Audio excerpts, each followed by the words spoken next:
Hello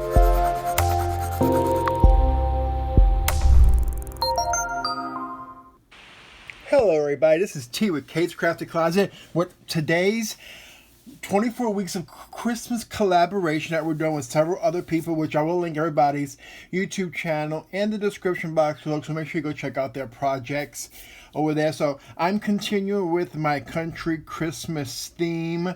So here is something that I made this morning. So I'm going to go ahead and show you how I put this one together, just like I said, go along with my country Christmas theme.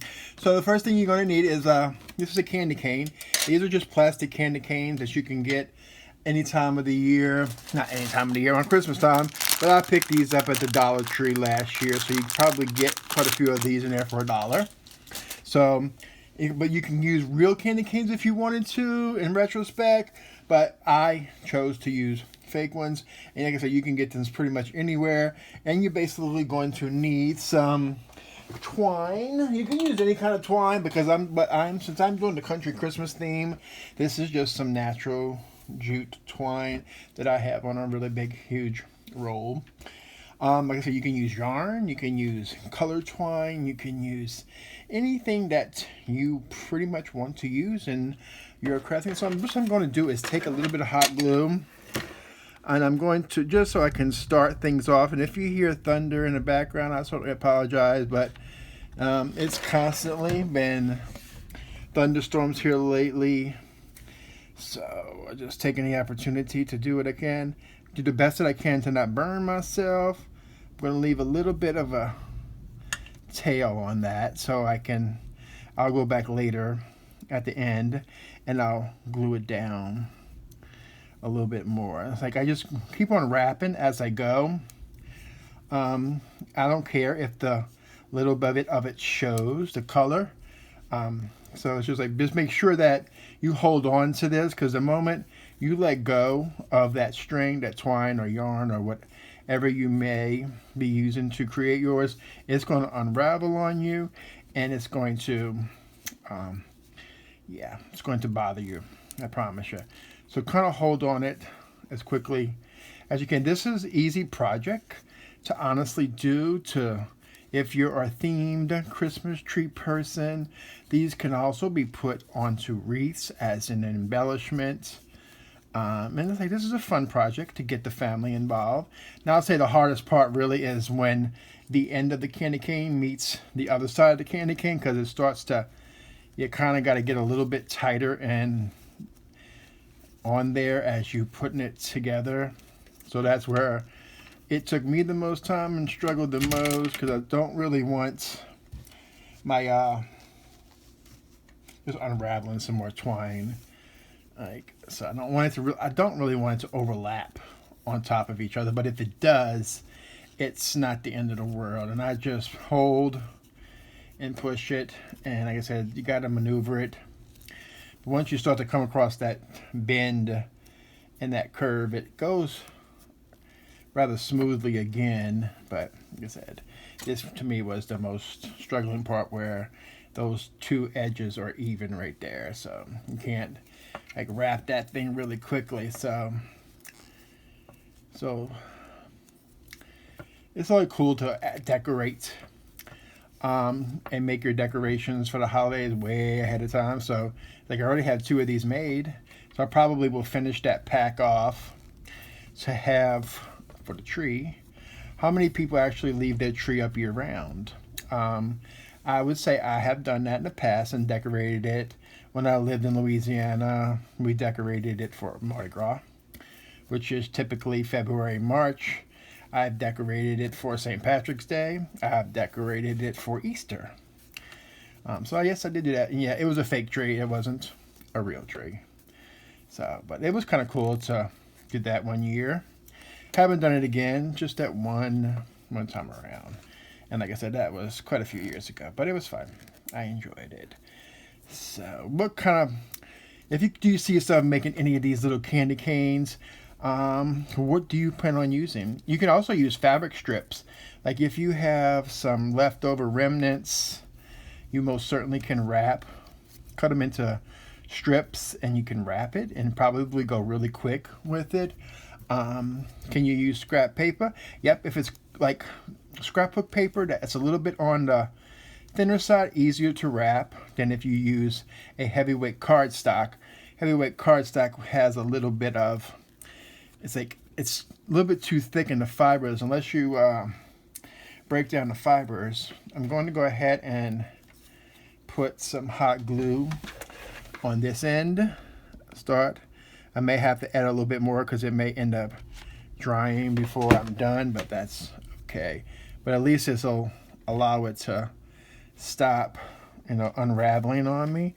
And you may get a little bit of glue on your fingers, and you may get a little bit of, hot glue boogers, as I like to call them, on the top, but that's okay because you can always take it off, or you can just use a heat gun and it will melt it away into the string, fabric, or whatever you may be using. So I think I'm going to need a little bit more. Sorry that if I go out of camera, but it's hard to sometimes wrap it far away. So I'm going to grab a little bit more of this hot glue. And I'm going to put it there. If you have a low temp glue gun, this would be the perfect opportunity to use it. In case you're afraid of seriously burning yourself, because it can happen. So I'm going to hold that for a second so it grabs, and then I'm going to trim it off. And the thing is, I trim off a little bit more, and then I can go ahead and fix the bottom piece like I mentioned earlier. Okay. And I'm just going to use this paintbrush to hold that down because I'm not burning my fingers today. I don't have one of those little rubber grips close by. I know I've had them in the past. I just don't know where they're at. So we got that one. And then we're going to do the same thing at the top. And earlier I actually pushed it down onto my glass mat here, and it stood straight up. And I said, oh, that actually should have been a perfect picture, but it wasn't completely done. So that was kind of cool. So we have that one done, and we're good to go. The next part is to put on the bow. It's a little bit of a struggle. You can make your bow ahead of time and then glue it on, but I felt that it was easier for me to tie a knot because it gives it a little bit more sturdiness on the bow where it won't necessarily fall off.